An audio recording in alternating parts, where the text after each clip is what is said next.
I would like to introduce Paulius. I don't know Paulius personally, but I had been following his work. And while to me, Paulius is a citizen of the world because he has been traveling all over the world in the last number of years, he presents himself as a digital nomad and agile coach. Paulius has been helping teams and people in startup and corporate environments to thrive.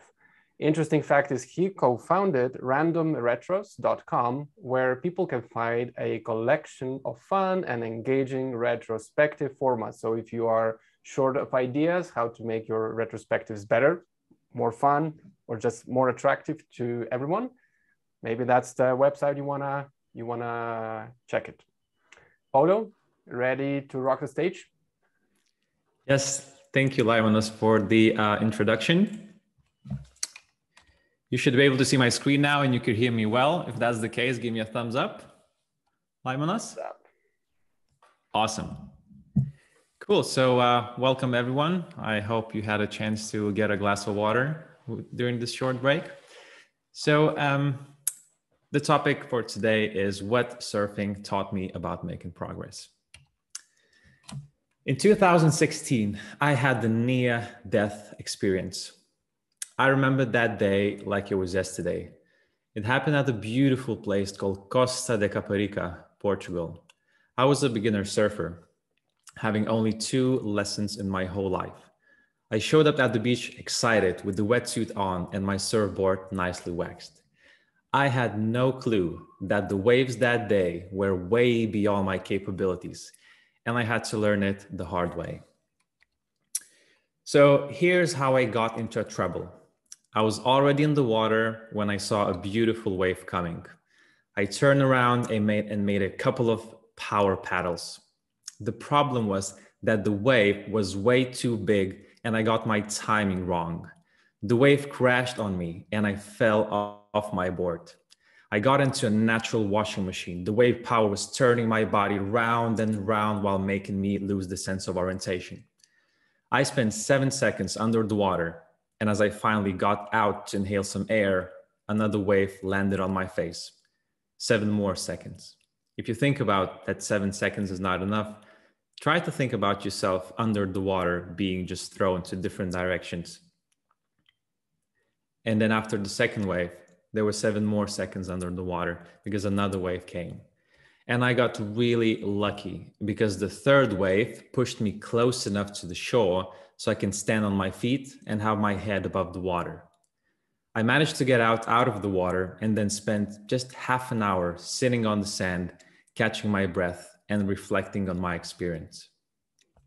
So luckily these days, we rarely risk lives of people when continuously evolving our organizations or looking for options to improve ways of working.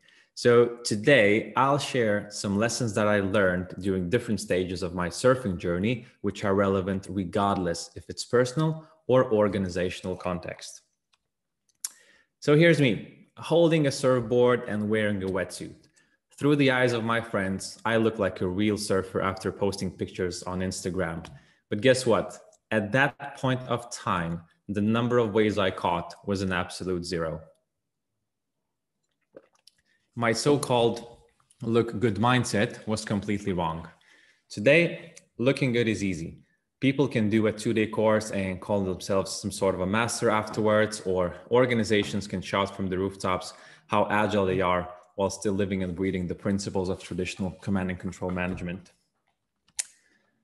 I sometimes see organizations blindly chasing the latest frameworks, looking at the next model to fix their deep problems and organizational flaws.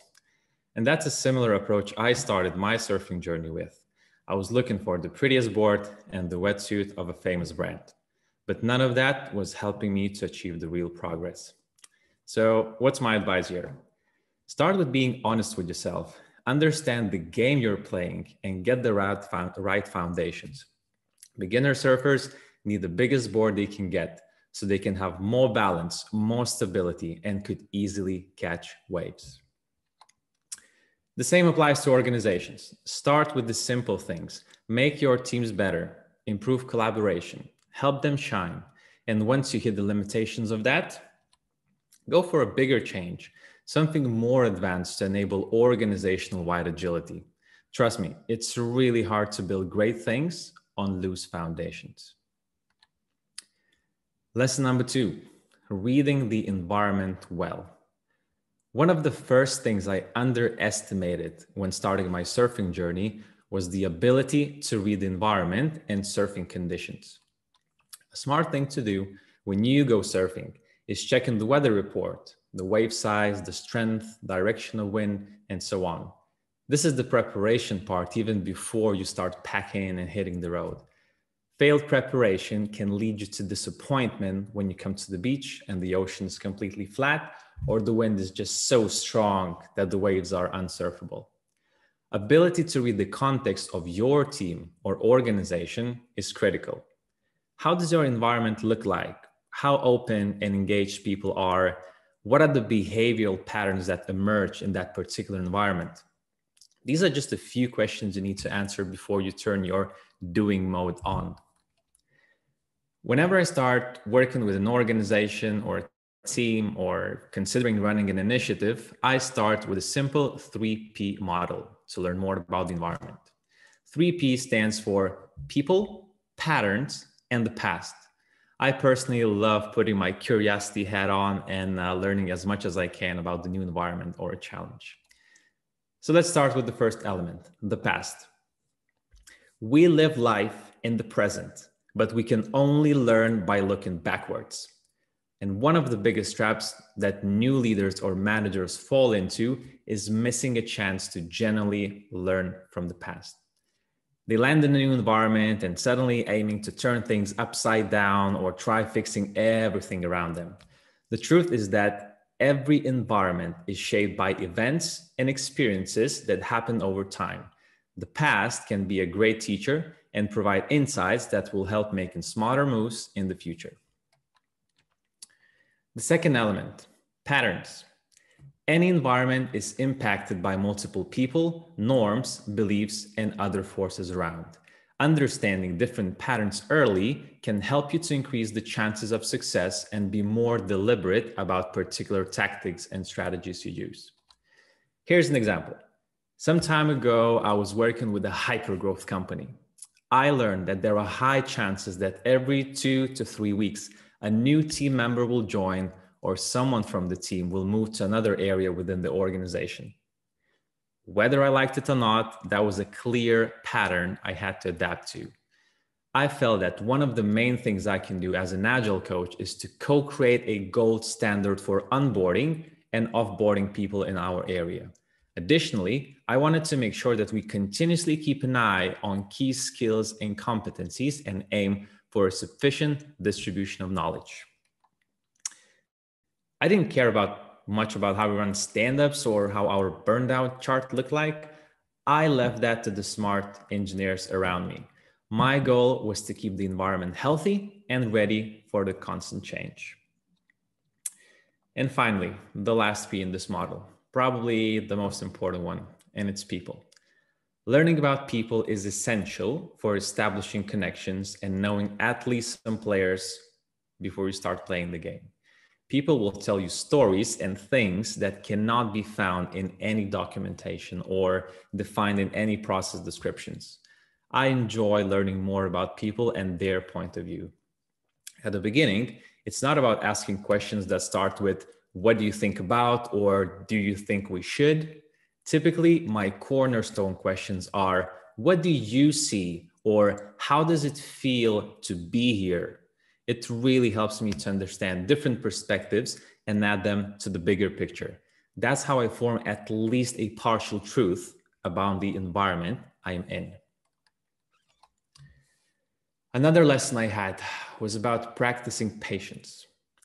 When you're out there in the water, you have two limited resources, energy and time.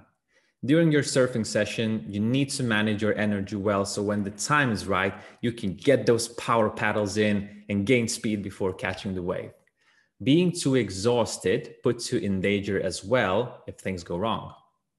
And every time you fail catching a wave, it requires energy to paddle back to the right spot and try again. Can you think of a person in your organization who seems to do everything and just blasting energy to multiple directions without necessarily making progress?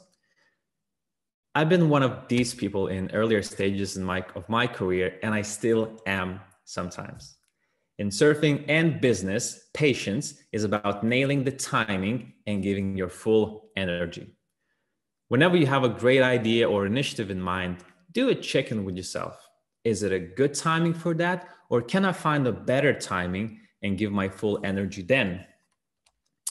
Here's a simple decision-making tree I use for choosing initiatives and time to work on them. The first question I ask myself, is it a right thing to do? If I'm not sure, I often run some quick and cheap experiments before committing to the initiative fully. Then, depending on the results, I park the idea and don't do it, or I move it to the next question, which is it a good time to do it? I know, you might say that there's no perfect time to do things and sometimes you still need to do it.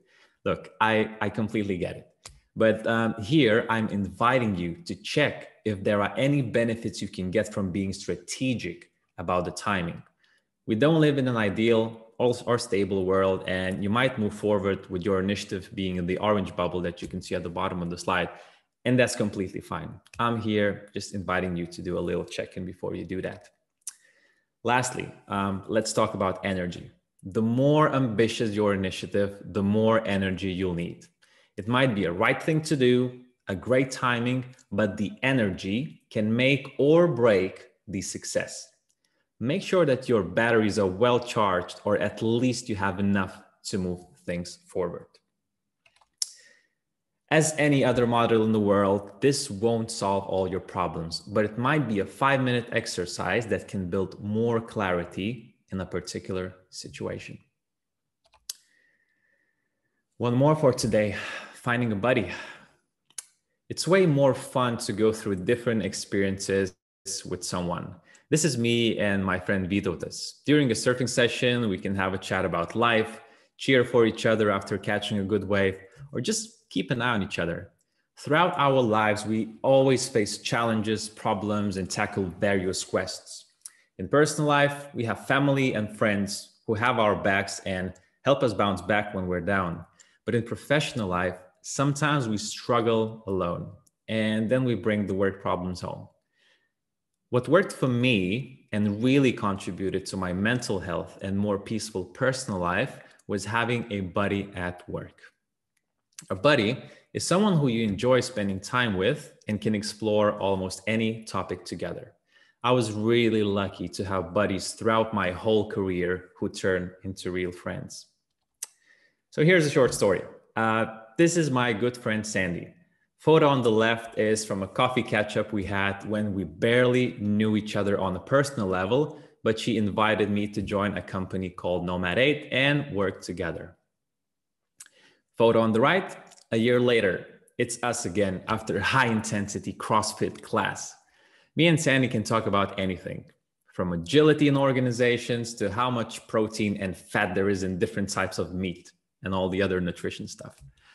While everyone can come up with their list of things that their buddy should have, here's a short list of mine. So first of all, you don't need a break from these people. You always spend quality time together, regardless if it's talking, doing something, or just being around. One side story here, not related to Sandy, but to my experience in Barcelona. I sometimes feel sad for people who cannot let the work go and it always dominates all the dinner or night out conversations. I had a close circle of coworkers when I was working in Barcelona, and we had the rule, which was no conversations about work after 7 p.m. Anyone who mentioned a work-related topic had to shout out drinks or food to others. So while there were times when we got free drinks or food from each other, in most of the times we still had loads of things to talk about together besides work. And that's when I knew that these people are the tribe I want to be a part of. So let's get back to my friendship with Sandy, another item on the list. Over the last 4 years, while living in Spain and New Zealand, I've met many, many different people with various backgrounds, stories, and lifestyles. Every now and then I hear something that strikes me, something that a person learned about life that is extremely relevant to me. Sandy taught me not to take myself too seriously and relax and just be myself. While it sounds quite general, there were times when this advice helped me a lot. Another one about trust. That's a quick one. The simplest way for me to check my trust levels towards a person is thinking if I trust them enough to leave my dog with. It might sound funny, but for me, it makes total sense. And the last one, it's about laugh. Personally, I love laughing from life, situations, or from myself. And there's nothing much to add here. Finding someone who you can have a good laugh with just helps you to go through life with more positive attitude. I really hope that you already have a buddy or two in your professional environment. If not, I really wish you can find one pretty soon. The fourth lesson, this one might be a bit tough to swallow. Quite often, great surfing spots get busy. You get a lot of surfers coming to enjoy great conditions and catch fun waves. Typically, the better the spot, the more crowded it is. And the busier the spot, the more skill you need to be able to navigate and make sure you don't hurt anyone or get hurt. To even show up in a place like this, you need two main things, skill and confidence. If you don't have these, you should probably go to the shore or closer to the shore where the waves are not that amazing, but still fun to ride. At the beginning of my surfing journey, there were a few times when I ignored this lesson. I went to crowded places and mingled amongst experienced surfers. My lack of skill ruined multiple waves for other people around me. And on top of that, I damaged someone's board once when I just irresponsibly let mine go when avoiding the wave and diving under the water.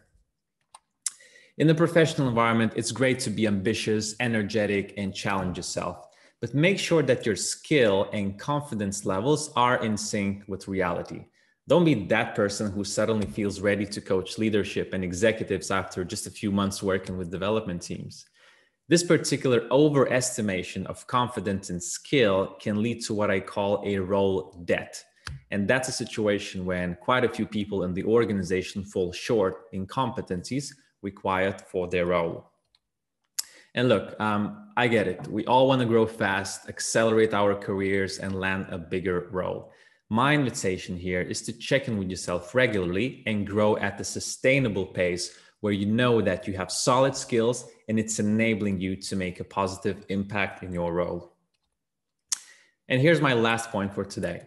There were times when I just went to the beach without a surfboard and with no intention to get into the water.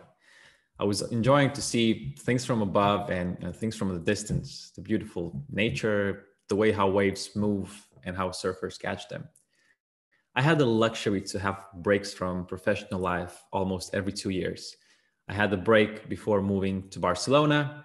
2 years later, I had a few months off before traveling into complete unknown in New Zealand. And now I've just finished another break and started a new chapter in my home country, Lithuania.